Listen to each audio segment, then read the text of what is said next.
A routine truck inspection in Texas triggered a nationwide investigation into a clandestine logistics network, a veritable labyrinth of hidden tunnels. Along a highway near San Antonio, a refrigerated truck was pulled over for a standard check. Beneath fresh produce, investigators uncovered 100 kilograms of methamphetamine. Within hours, the focus expanded far beyond the driver and his cargo, shifting to the logistics company behind the documentation. As evidence mounted, a larger question emerged. Was this an isolated shipment, or a link in a corridor designed to move narcotics on a massive scale? Welcome to Border Watch Daily, where we delve into the hidden workings of security and smuggling operations. Stay with us to uncover how a trusted supply chain was diverted and the astonishing revelation of what truly lay hidden beneath our roads. It was 2:17 p.m. Along a highway outside San Antonio, Texas. Officers conducting a high-risk roadside checkpoint signaled a large refrigerated semi-trailer to pull over for a standard commercial inspection. At first glance, nothing seemed amiss. The trailer was clean.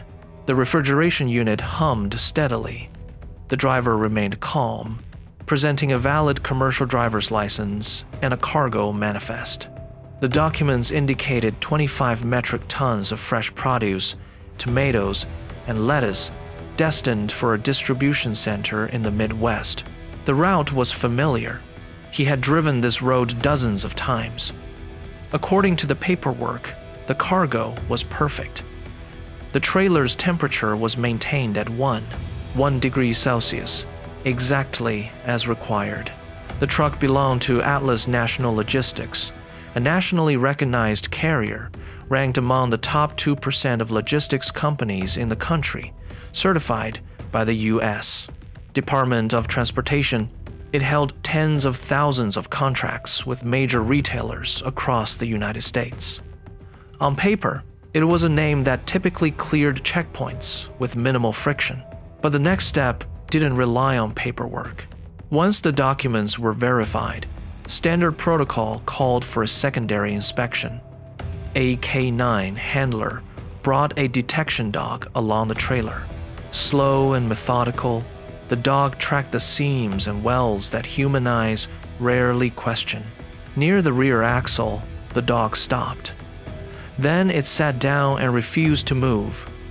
The officers exchanged a look, not alarm, but focus. They started with the obvious. Crates were unlocked and shifted. Fresh produce came out in orderly stacks. Tomatoes, lettuce, pallets, appearing undisturbed. Nothing was openly visible, no loose packages. They checked the side panels. A density scanner was brought in and swept across the trailer floor. The reading was immediate. Beneath the refrigerated deck, the scanner detected an anomaly.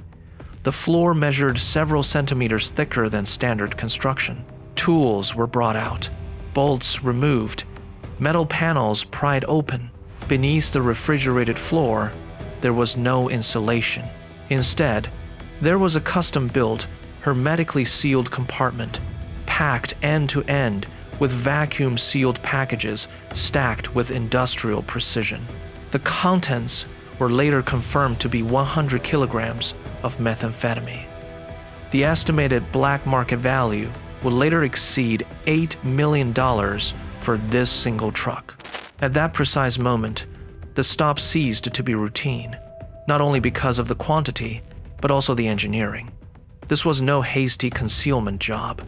The compartment was integrated into the trailer's structure, designed to appear normal, to pass ordinary inspections, to move beneath food destined for American families. As the last crates of fresh produce were set aside and the packages fully revealed, a question arose at the scene. If a truck like this could move unnoticed, how many others were already in motion at that very moment, with the same documents, on the same familiar roads? 30 minutes after the seizure, The driver sat in a small interrogation room, a paper cup of water trembling in his hand. He didn't argue. He didn't demand a lawyer. He repeated the same phrase, almost as if to make it true. "I deliver lettuce." Agents laid photos on the table. The trailer floor removed. The metal panel open. The sealed packages stacked in tight rows. The driver looked at the images, then lowered his eyes. "I don't touch the cargo," he said. In cases like this, investigators move quickly because the first assumption is usually correct. A driver agrees to transport contraband, takes a route, receives money, and hopes the paperwork will suffice. This assumption was the easiest path, but the facts didn't align. He had been driving for Atlas National Logistics for 6 years. He had covered over 997,000 kilometers without a single accident. He had passed all drug tests and company-mandated inspections. He had driven the same route dozens of times, the kind of journey that becomes automatic. Federal agents examined his trip data and compared it to shipping logs. Stops were routine. Fuel receipts matched distances. Brakes aligned with legal driving times. Delivery schedules matched logbooks. There was no pattern of detours, no unusual pauses, no second phone, no sign of a parallel operation hidden within his schedule. This created a different problem. If he was lying, the story was familiar. A smuggler got caught, cargo seized, charges would follow. But if he was telling the truth, then the truck itself was the smuggler. Investigators returned to the trailer's design and the scanner readings. The concealed compartment was located beneath the refrigerated deck, sealed behind bolted panels. To access it, specific cargo pallets would need to be removed in an exact sequence. Not the pallets closest to the door, not those removed first during a normal delivery, but a precise order that only someone trained in the compartment's existence would know. A delivery driver would never learn this sequence. They would never risk experimenting with it during a legal produce haul, nor would they have any reason to. Even the weight profile had been engineered to appear ordinary. The entire floor was mounted on hydraulic supports calibrated to distribute the load without triggering standard weight sensors. The trailer could carry an additional mass and still appear balanced. It could pass the type of checkpoint that measures compliance in seconds. This meant the concealment wasn't built to deceive a single officer on a given afternoon. It was designed to outsmart the system repeatedly. Agents followed this logic to its conclusion. If one trailer had been engineered with such precision, it wasn't an isolated case. It was a template, a design that could be installed across an entire fleet and hidden behind legitimate documents, refrigerated air, and a schedule that looked exactly like commerce. The driver was reclassified from suspect to witness. The questions shifted from him to the company. Who loaded the pallets? Who sealed the trailer? Who handled maintenance? Who decided the route? His answers always returned to the same point. Atlas shipping, Atlas loading, Atlas maintenance. He arrived when told, he left when told, he signed when told, he drove. At this moment, the threat expanded further. Unblemished drivers were not a weakness in this operation. They were the shield. Middle-aged drivers with long careers and clean records were precisely the kind of people surveillance systems trusted without hesitation. And if Atlas could hide narcotics from its own systems, the urgent question was no longer what this man knew, but how many other Atlas trucks were already carrying hidden cargo beneath food destined for American families. As night fell, the focus shifted from the roadside trailer to the name printed on the manifest, Atlas National Logistics. On the surface, Atlas did not resemble an operation designed for crime. It wasn't a shell company. It was a genuine business that had been operating for 15 years. It employed 500 drivers. It managed a vast parking and maintenance facility in Texas. It held legitimate contracts to transport fresh produce for Walmart, Costco, and Kroger. Its compliance record was robust enough that most inspectors treated it as routine. This legitimacy was not a detail, it was the foundation.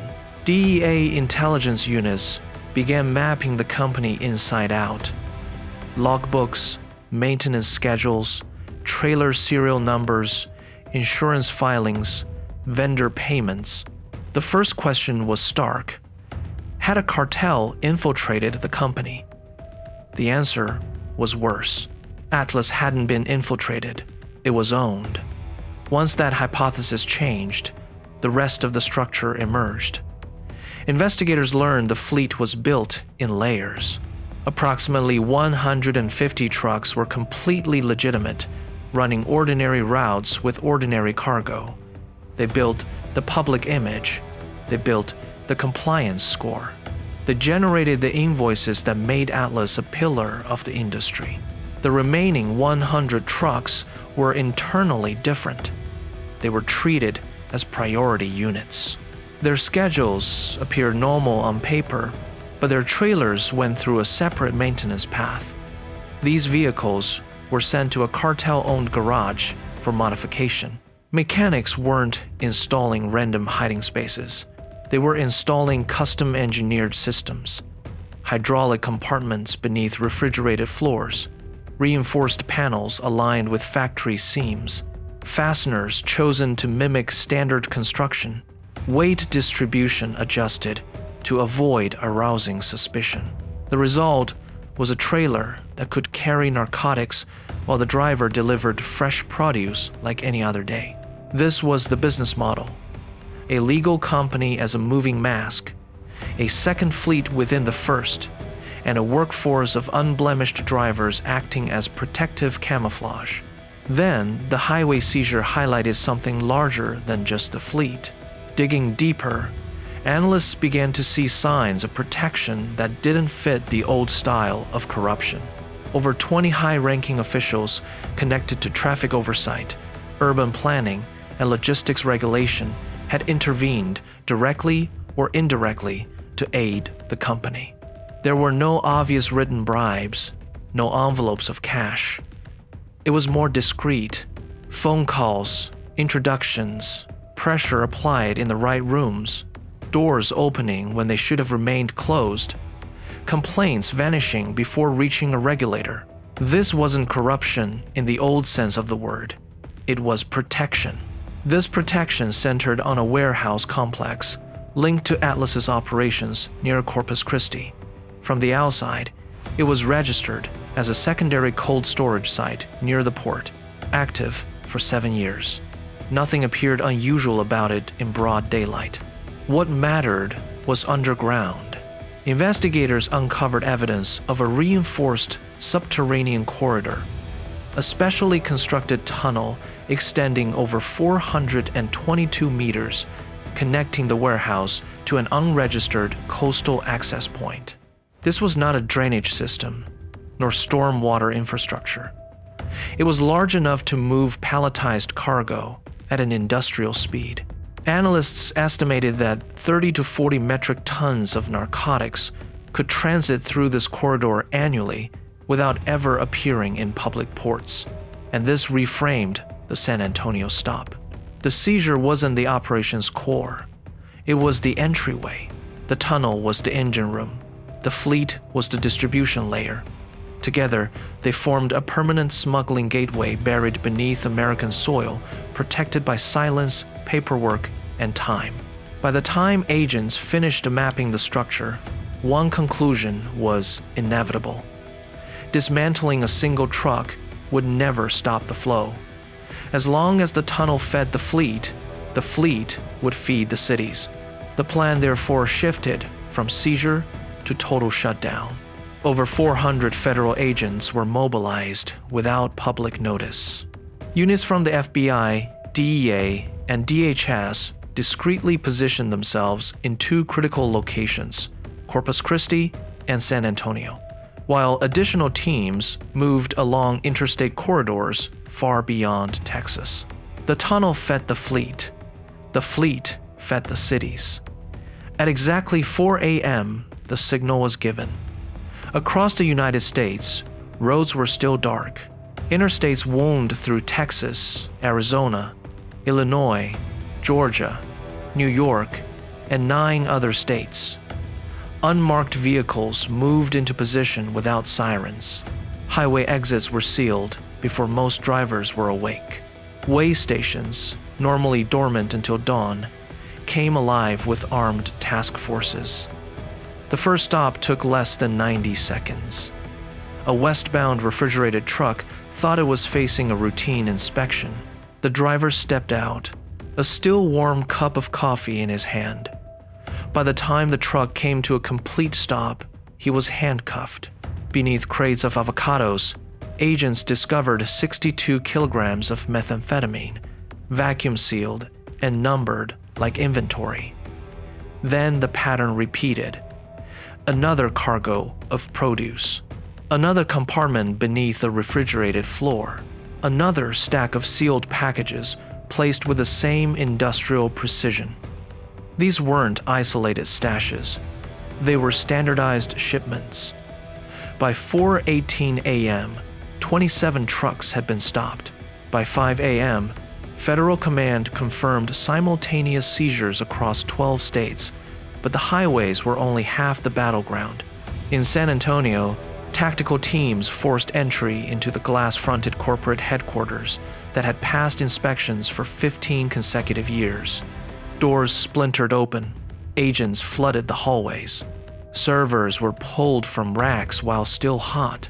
Executives, who wore tailored suits the day before, were forced to lie face down on the polished floors, while evidence technicians marked devices with yellow tape. Simultaneously, another team headed south towards Corpus Christi.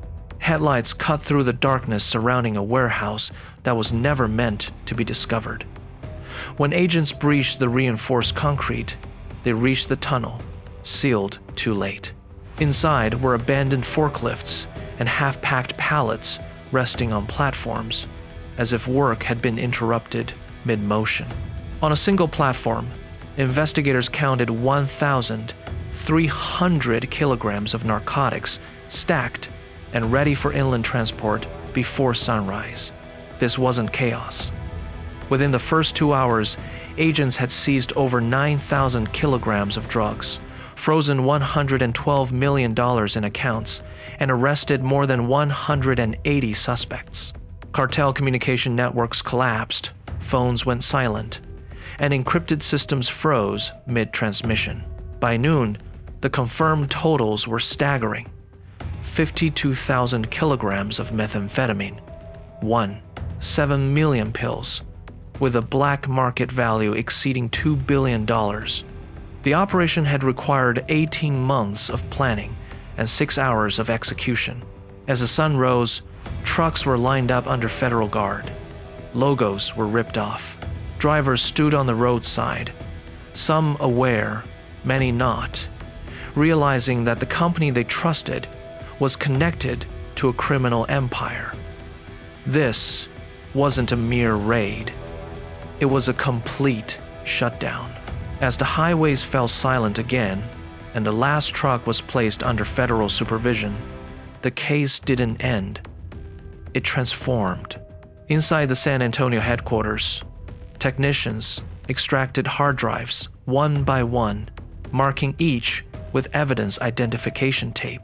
What lay within those machines would determine if this operation would be remembered as a seizure or as a revelation. Within the first 24 hours, investigators extracted over 96 terabytes of internal data, emails, maintenance logs, insurance filings, routing algorithms. At first glance, it looked like the documentation of any successful logistics company. Clean audits, on-time delivery metrics, safety awards. Then, patterns emerged. Analysts identified 137 shipments spread over 7 years that followed, routing logic devoid of economic sense. Trucks took longer paths, fuel costs were higher, delivery times were deliberately inefficient. On paper, these routes lost money. In reality, they generated it by reconstructing invoices and insurance claims. Agents discovered how losses were discreetly covered. Inflated refrigeration repairs, phantom maintenance contracts, consulting fees paid to companies that existed only as post office boxes. Each transaction was small, often less than $48,000, carefully kept below automatic reporting thresholds. Individually, the payments seemed harmless. Together, they formed a river. Over 7 years, this river moved over $620 million, laundered through America's own compliance paperwork. Then came the vehicle identification numbers, VINs. A senior analyst projected a screen, and the room fell silent.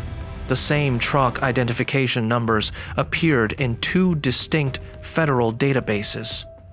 One identity linked to routine fresh produce deliveries. The other discreetly tied to narcotics from unrelated cases in different states. The trucks had a double life. One passed inspections. The other never officially existed. Subpoenas followed overnight. By the end of the week, 47 bank accounts across 4 states were frozen. 19 corporate entities, transport companies, insurers, and shell maintenance firms were reclassified as criminal co-conspirators. A veteran investigator summarized the new reality in a low voice. They didn't outsmart the inspections. They became the inspections. But the numbers forced a second question. What had already moved through before the shutdown? Using shipping routes recovered from Atlas systems, federal analysts overlaid 7 years of delivery data with public health records. The results were devastating. Between 2017 and 2024, counties directly served by Atlas's priority routes recorded over 430,000 methamphetamine-related overdoses. More than 112,000 of those were fatal. In cities where Atlas trucks made weekly deliveries, methamphetamine overdose deaths increased 68% faster than in comparable regions. Rural towns were hit hard. Emergency services with 6 beds were suddenly treating 30 patients in a single night. Investigators began summoning drivers not as suspects, but as witnesses. Men and women in their 40s, 50s, and 60s. Most had no idea of the situation. 158-year-old driver had covered 1 million kilometers in 2 decades and had never been stopped. When shown photos of the hidden compartments, his hands trembled.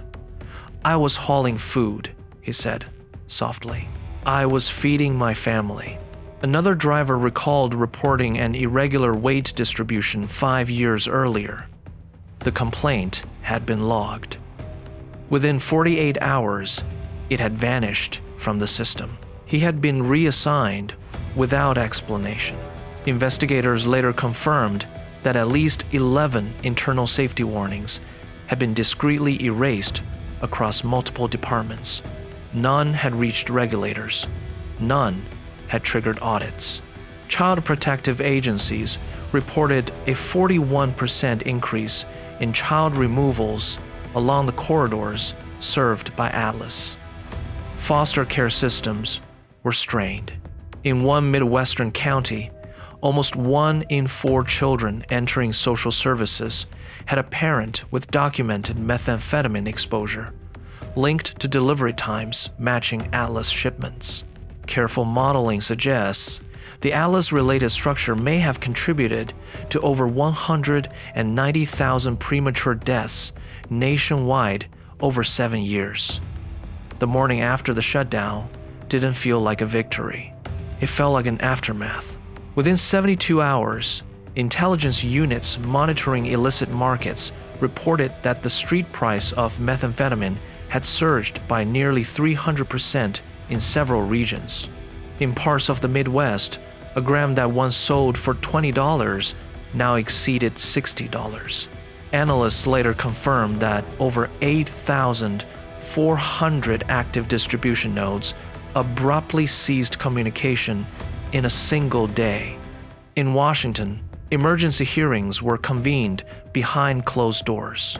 Auditors revealed that Atlas had passed all federal inspections for 15 consecutive years.